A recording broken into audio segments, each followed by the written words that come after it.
বন্ধুরা, আমরা চলে এসেছি আবার নতুন একটি পর্ব নিয়ে। আমাদের কেবিসি রাউন্ডের নতুন গেস্ট টুম্পা। টুম্পার সাথে কথা বলবো। টুম্পাজি, বলুন। আমি খুব খুশি আপনাদের এখানে এসে, খুব ভাল লাগছে। আমরা এবার তাহলে খেলার দিকে যাব। আমাদের প্রথম কোশ্চেন 5 টাকার জন্য।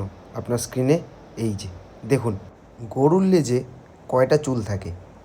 একটা, সেকেন্ড অপশান 2টা, থার্ড অপশান 3টা, ফোর্থ অপশান 4টা। দেখুন, আমার তো মনে হয় অপশান বি হবে, না সি হবে, না অপশান সি।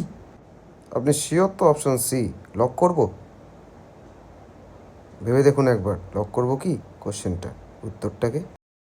আমার তো যতদূর সম্ভবত অপশান বি মনে হচ্ছে, তাহলে বিটাই আপনি সিলেক্ট করুন। আরে কম্পিউটার জি, বি সিলেক্ট করুন। কী যে হবে ভয়ই লাগছে। জয় বজরং বলি। আরে সঠিক উত্তর রে বাবা, আপনি জিতে গেছেন 5 টাকা। ধন্যবাদ ধন্যবাদ।